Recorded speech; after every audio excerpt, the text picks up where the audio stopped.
What's up, you? For today's video, we're in full Persona 5 Pokemon team. Victor and his dad, this one is for you. So I don't know too much about Persona 5, so I got given quite a few suggestions for this team, and I actually put my own research in for some of the Pokemon and the moves. And I think I came up with a pretty good team. If you'd like your own custom theme team or Pokemon sweep, you can check it out at patreon.com/PIMPNITE. The link's in the description of the video, tier 2 and above. So I've got 2 battles today with the Persona 5 team, and I really hope you enjoy. My first opponent, this one was against Sharky. Now, it has been a while since I've done a non-Pokemon sort of related team, so maybe if you enjoy these types of teams, I could do them a little bit more often. Maybe drop a comment and a like, and let me know what you think. So the first Pokemon I got here for Morgana is Meowth Alola. Now, I thought this actually suited it in looks, and it actually gave it a few attacks. Like, it has like a flying attack, and it's also like a thief as well. So I gave it thief, and I gave it aerial ways. Now you actually get to see the flying attack in Dynamax, which I thought was pretty good, and also gave it a couple other moves to support some of the moves that it gets in the game too, and of course the moveset that I was using. So I've got this as a max attack and max speed set, and I've got Adamant. Now, Meowth Alola's attack isn't really all that good, so I had to give it Adamant. Now, I'm versing a Barraskewda, and it's going to be hitting with a Scale Shot. Now, it's not doing that much damage to me, but unfortunately, it landed all 5 hits.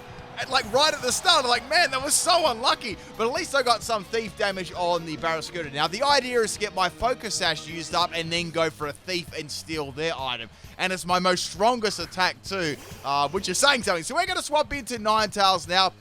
I thought this actually worked the best for Yasuke. Hopefully I said that name right. Now, I think there was another option here for Smeagol, but I felt like this actually suited him more in its appearances. So I've got Ice Shard, Aurora Veil, Sheer Cold, and Avalanche. I just gave it all ice moves. I sort of felt like that one worked the best. Now, I don't know whether this Barraskewda is like a flinching set, but it seems to have like all multi-attacking moves. So firstly, I'm going to set up the Aurora Veil, and I've got the item on here, Never Melt Ice. I tried to put ice, like everything on there. I also gave it the ability Snowboarding, as you can see. Now, I actually changed this setup a little bit. I actually ran this as a slow physical set, which is quite interesting. I've got max health, and I've got max attack Brave Nature. Now, I've got Avalanche and Ice Shard there that work pretty well together. And you know what? Avalanche actually hit fairly hard, considering some of the Pokemon I was coming up against. So next Pokemon we got here is Raichu. It's going to go for a Nuzzle, and that is going to paralyze me. That doesn't really worry me all that much, because this Ninetales isn't really built for speed.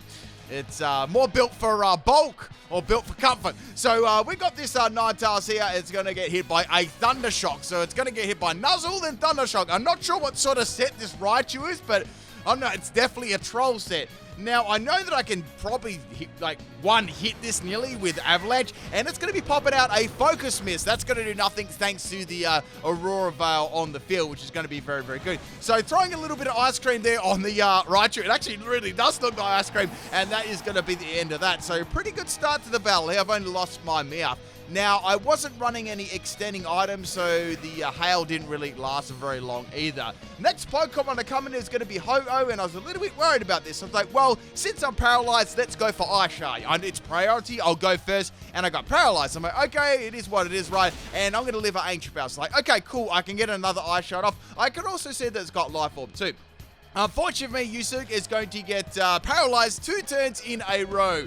So that is the end of my Ninetales, unfortunately. But it was pretty fun using a physical set. I've actually used a fully physical Ninetales like that with Avalanche before. So that was a little bit of fun.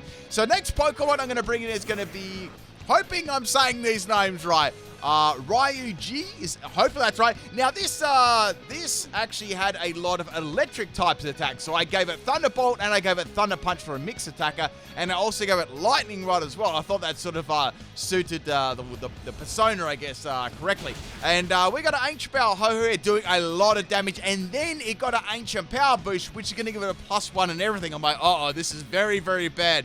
Now, this Marowak EV spread is pretty interesting. So I've got max health and max special attack. And I've also got Timid Nature, which is, Naive Nature. So I didn't really want to drop his attack. Now, the item I gave was Magnet, because that's going to boost the power of the electric type moves. I sort of thought it was quite fitting. Unfortunately, this Ho-Oh was just too bulky after Ancient Power, and I didn't get to do as much damage as I wanted to. But at least I got a Paralyze. That was quite good. So now it's down to below half health. I'm going to bring in my Lopunny here. Now, I thought this worked pretty good for Anne, and I also gave it some fire type moves and attracting type moves. That definitely sort of felt like, it worked in well. It also, quite similar sort of appearances. I thought the shiny one would work well. Now, the item I gave was Charcoal, so it could boost the power of Fire Punch. I've got Attract, and I've got Fire Punch, Teeter Dance, and Laser Focus. So I gave it Teeter Dance for the Confusion, and I gave it the Attract for the Infestation, and then I had Fire Punch, not the most strongest move there, but it does have a chance of burning, and obviously Charcoal is going to boost that a little bit more.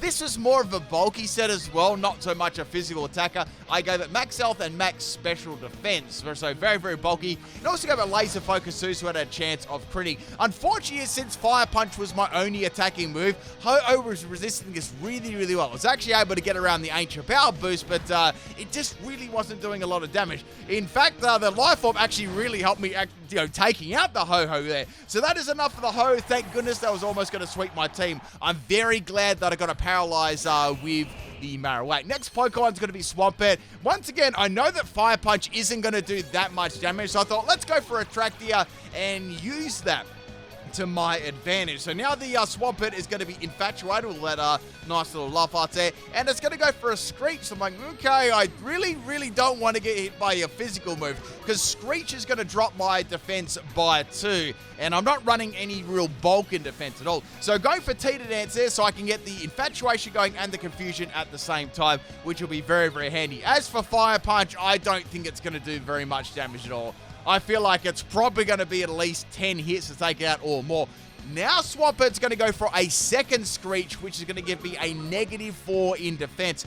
I don't really want to swap out of this Lopunny right now because it doesn't do that much damage, so I thought I'll just keep it in and do as much damage as possible. Now, I actually got quite a lucky little break here. I got a run of turns where the Swampert just didn't attack me at all. It kept getting infatuated over and over again. Then I was starting to think, well, instead of me going for a Laser Focus, how about I try and burn the Swampert with Fire Punch? Eventually it could happen. So that was the plan anyway, just get as much damage as possible, because I know that once I get hit by a physical move, it's going to be lights out for Lopunny, right? So I got a lot of hits in here. Swampert is going to get, I think that's 4 turns of Infatuation. Like, it was a really, really long time. I didn't have the, have the Confusion going either, which is crazy. And I get a really lucky burn there finally. So I'm like, great, Lopunny did an excellent job. Swampert's going to have Rock Smash, and that's definitely going to be the end of my Lopunny at -4 in defense, even though it was burnt. And it was a crit too, so like, wow, okay, that's fine. I got pretty lucky there with all the Infatuation. So Swampert is now at around half health with the burn, so nowhere near as scary as it was before. Now I'm going to bring in Lucario, which I thought was a really good match for Makoto, because it literally has the braces on its knuckles, which look exactly the same, and I gave it a Macho Brace as the item as well. Now, I was trying to think of a strategy to work with a Macho Brace, because it's quite a bad item by, dropping your speed by half, so I thought, well, I might be able to get around that Focus Punch, because Focus Punch has a priority using it. Whether you can get the attack off or not is another thing. And the other move I thought could work well with it would be Payback, because obviously that's going to make me go last, and Payback's going to get a double amount of base power. I gave it a couple of punching moves to finish off, so we had Focus Punch, Drain Punch, and Power Punch. All the punching moves there you could throw and stick at. But it actually worked quite well because I made this, once again, a bulky set. So I've got max health and I've got max special defense here. So extremely bulky, and I've got the ability as Inner Focus. So I was able to get my health back from this Swampert, and it's going to be going down there. So there's 2 more Pokemon left. The next Pokemon is Hawlucha. It's like, uh-oh, this is very, very bad. My team, when you look at it, I'm only just realizing now how weak it was to fighting type moves. I mean, I did have the Marowak Alola, but that was out of the way too, as was the Ninetales. So I had quite a few Pokemon that were weak to this. Actually, I had 4 Pokemon. So this thing is going to get it doesn't really take a lot of damage from the Drain Punch. So I was actually hoping they'd go for a second Hone Claws while we for Focus Punch. Unfortunately, the Hawlucha is going to have High Jump Kick, Hone Claws, and that is extremely dangerous because it's going to make High Jump Kick 100%. Actually, as you know, High Jump Kick's got a lot of base power too. Last Pokemon is a Zoroark. I actually didn't use Illusion in this battle. I had plans of using it, but it didn't really work out. So I've actually got this as the Joker, which I thought was a pretty solid, fit for it, especially having the mask on and, masquerading as Zoroark, and also in appearances too, I thought it was quite good. Now, since it's got like a little knife attack, I gave it Night Slash, and I've also got on their Aerial Waste too, and I've also got Skitter Smack. Now, Skitter Smack looks really sneaky when you use it, and I thought that was quite fitting for the character. So I thought they'd go for Max Guard. I thought they'd go for a High Jump Kick while I went for the Max Guard, but unfortunately they went for a second Hone Claws. Oh, nuts. So I was like, okay, I think this is the end of the battle. They're going to outspeed me. But I outsped them with the Max Airstream, and that's going to take Hawlucha out, so we are still in the game, which is wonderful. Now, the EV spread I gave the Zoroark was Max Speed and Max Special Attack, and the item I gave was Scope Lens, so I could stack the critical hit chance with Night Slash, which I thought was pretty good, which is why I'd say I got a crit then. So last Pokemon is the Articuno, and I've got a super effective attack against this. However, they don't have their Dynamax yet, so like, I don't know about this, but because if I go for a super effective attack, it'll trigger the Articuno's ability, right, which is going to be competitive. So I want to make sure I can one-shot this thing, but if I go for another Airstream, well, I may miss my opportunity to actually take it out. So I was like, you know what, I'm going to go for the Max Darkness and try and take it out. So here it comes, it's my last turn of Dynamax. I thought they may try and slide a Max Guard there, but they didn't. Articuno lives on 1 health without a Focus Sash. You wouldn't read about it, so there's nothing I can do here, and competitive is going to kick in. However, the Articuno wasn't running a special set. He was running a physical set, because I was thinking right, I was like, wait, is that coming from Iron Tail or Steel Wing? I was like, it's coming from Steel Wing. I was trying to think of all the Steel type moves that it gets, and tell you what, it's not very many. So that's the end of Zoroark in its Dynamax, but I could go for a Skitter Smack here and finish it off nicely. And that, my friends, is the very first battle with the Persona 5 team, and we shall get on to the second one. But I was very, very scared of that Hawlucha. Like, if my Zoroark didn't outspeed that was easily game right there. That thing was very, very scary. Okay, thank you for the battle, Sharky, and let's get on to battle number 2. Also, if you do see a theme team here at all, let me know in the comment section. This is a battle against Chegosaurus, and this was a pretty interesting battle to say the least, too. So first Pokemon, right off the bat, it's a nice, big, shiny Groudon. Now, my first Pokemon here is going to be Meow, so I know that I won't be able to do lots of damage to this at all, so I thought, well, instead of me going and staying in its Groudon and doing 2 damage with Slash, what I'll do is I'll go for a Parting Shot, because that's going to drop Groudon's stats, and it might help me in the long run of the battle, and maybe conserve my Meow for something later, but who knows yet. So I'm going to go into my Ninetales now and change the weather around, because I want to make it snow since there's sun on the field, and that'll benefit me. I might be able to go for the Veil or hit it with a super effective Avalanche. Groudon is going to be using Fissure, so I'm like, you know what? I've got Sheer Comm. They've got Fissure, it's time to do it. So we had this little war of using one-hit KO moves, like time after time after time. It kept missing like all the time. But I kept getting some hail damage, which wasn't too bad. But I thought, well, the hail's eventually going to rain out. So I may try and go for an Avalanche like sooner rather than later. But I had a couple of goes with Sheer Cold here, as did the Groudon. And Groudon was lucky enough to land a Fissure on my Ninetales. And I think that's going to get melted because it went to the center of the earth. So bye-bye Ninetales.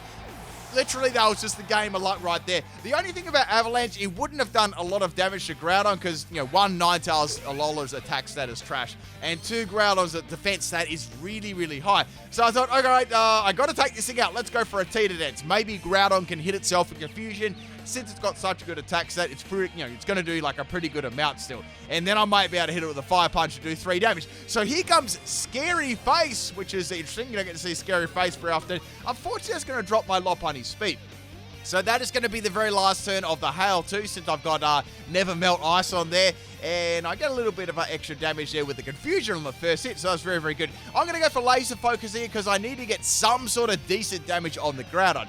Now, Groudon was actually hitting itself in confusion for the first 2 turns there, which was very, very good. And look at the horrible damage there of Fire Punch. And that was a crit too, obviously, with Laser Focus. So now it's going to snap out of confusion, and it gets another fissure off here, and it connects on my Lopunny. So things are starting to get a little bit desperate at the moment. I got to get around this Groudon, unfortunately. So I thought, okay, let's try out their Meowth. I've got my Focus Sash, so I might be able to make use of this. So I go for a Slash here, crossing my little claws and hoping for the best, and I don't get a crit. Now the Groudon once again is going to go for Scary Face. This is going to give it the speed advantage to outspeed my Meow. So now it's going to go for Fissure, and it lands again. I'm like, what? Now the good thing about this is, for me, right, I've got a Focus Sash, so it's not going to take me out in one chop. And also what I can do, right, is I can go for Slash, and then I can go for Thief. Thank goodness the Fissure misses again. I can go for Thief here, my strongest attack, and that'll actually take out the Groudon and steal Groudon's item. I was kind of curious what it would be, and it had a Leopard Berry, so that was obviously, for when Fissure ran out of PP, which, he obviously has a little bit in Restore itself. Next Pokemon's going to be Flygon. I didn't really want to swap out this case because who knows what Flygon was going to be. Physical, special set, and it's going to take me out the Bug Buzz. But that's okay. Meowth did a solid performance there, taking up the Groudon. Now, I can see this is going to be a special attacking set with Throat Spray. Works pretty good on Flygon. And I'm going to bring in my Marowak here, which isn't going to be Marowak. It's going to be disguised as Marowak. It's going to be it's got its mask on, right? So we got Night Slash. I thought, you know what I'm going to do? I'm going to go for Max Airstream here because I don't know whether I'll be able to outspeed the Flygon or not, depending on what the EV spread and all that sort of stuff is. So I thought, let's go for the safe bet here to go for the Max Airstream. Also thought it'd be good bait swapping in the Zoroark disguised as the Marowak too. The Marowak, being on the field would maybe make the Flygon go for a ground type move and waste, a fairly strong attack. So go for Max Airstream, outspeeding the Flygon, doing pretty good damage too. So that was pretty nice. I can go for a Max Darkness afterwards to take it out. So here comes a Mud Slap. It's a troll set, and obviously it's not going to do a lot of damage because, one, it's not super effective, and two, it's Mud Slap. So now my Zoroark is going to be revealed here, and my accuracy isn't going to matter because I'm in Dynamax. So that actually worked out really, really good. So, the Zoroark working very nicely there with Illusion ability. So I wonder what other moves that actually had. Obviously, Flygon wouldn't go for a Bug Buzz, so I was wondering, maybe a Dragon type move, but then again, it's always difficult to know. So next Pokemon is going to be Lilligant. I'm going to go for this Skitter Smack there, and that is going to drop Lilligant in one shot. So I don't think they had much choice there. I think they actually sacked the Lilligant there. Obviously, looking at my Zoroark is a pretty big threat. So next Pokemon is going to be Lapras, and I'm thinking, okay, well, that's my last turn of Dynamax. Now, I've got Night Slash to use, but does it have Shell Armor? Might block that. So we're going to go for Night Slash here, and I want to see what ability it actually has. Now, my first hit was a crit. I was like, okay, it's got it must have Water Absorb. It's a Troll Sheer Cold set. So I was like, okay, I have to take this out real quick. So go for another Night Slash. This time, it's not going to be a crit, and Sheer Cold is going to slide on by. Look at Skitter Smack. Looks super sneaky. I reckon that was such a great move for this. So that's the end of the Lapras, and we've only got 2 more Pokemon to go. However, my opponent hasn't used a Dynamax yet, so anything could happen still. And this is where the problems start to happen. So I went for Night Slash, and then I missed. I'm like, no, that Mud Slap from earlier on actually cost me. Here comes a Brick Break from the Shiny Charizard. I mean, the not Shiny Charizard. And now we're going to have a Dynamax Charizard. I was like, oh, is it going to be G-Max? I wasn't really sure, The G-Max one would be a bit scary having Wildfire on the field. However, it's not. It's just the normal one. So, okay, that's fair enough. Now, Charizard would have been good to land a Night Slash on Charizard, because it would have done, if I got a crit, it would have done heaps of damage, right?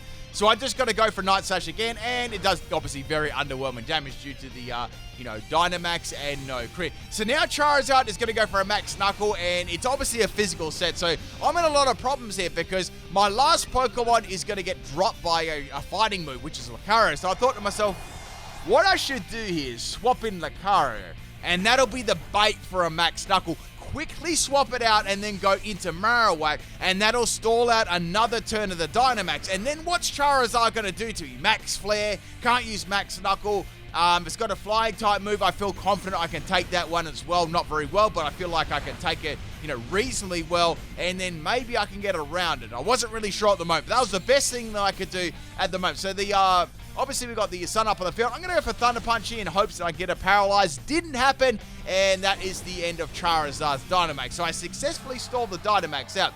This time I went for Thunderbolt, so I thought, well, this is going to have a little bit more base power. I've got the magnet up there. Let's go for it and see what happens. So I get critted by Dragon Claw. Now the Thunderbolt is going to land on the Charizard. It dropped it. I was like, man, that actually did a lot more than I thought it would. So Magnet coming in clutch there. That's the end of Charizard. Last Pokemon is Genesect. I'd love to use Flame Charge against this thing, but I know full well that I'm going to get outsped, bro. It's going to get a download there, quickly downloading some hacks, and it's going to get a +1 in special attack. So here we go. We've got Techno Blast coming off the ice, the drive, the ice drive, the freeze drive. Sorry, I just couldn't get the word out of my mouth, you know. And my last Pokemon is the Lucario. Is like, okay, let's go for a Focus Punch here. So I was wondering what Genesect would be able to actually do to the Lucario. I was like, well, okay, it's got a Steel move, a Bug move, an Ice move, and Solar Beam, I'd say. So I don't think it's got a lot to hit me with, you know what I mean, in terms of coverage. So going for a Power Up Punch here, it still does pretty good damage to Genesect. Like, okay, well, I'd say it's going to hit me reasonably hard with maybe Techno Blast again, and I'll go for Drain Punch here to finish it off right. I'll get close. So Techno Blast is putting me around half health. Drain Punch actually gets a lucky crit there, but I believe that didn't really matter too much because I could get a lot of my health back. I could get all the damage back Genesect was pretty much, doing to me, right? So I thought, okay, I'm going to try and go for the Focus Punch on the last turn here. Maybe Genesect will miss or something, or we'll go for a status move. I mean, it's only got a little bit of health there, and it's going to go for another Techno Blast. So, okay, doesn't matter. I'll just go for a Power Punch or whatever, or Skitter Smack or anything to actually take it out here. And that, my friends, is pretty much the second battle. The Zoroark actually really helped there, getting me back into the game. And the true MVP there was Marowak taking up the Charizard, and the swap into that from the Marowak is great too. And that's pretty much it for both my battles. Hope you enjoyed the Persona 5 team. I'll catch you tomorrow for another video. Peace out, people.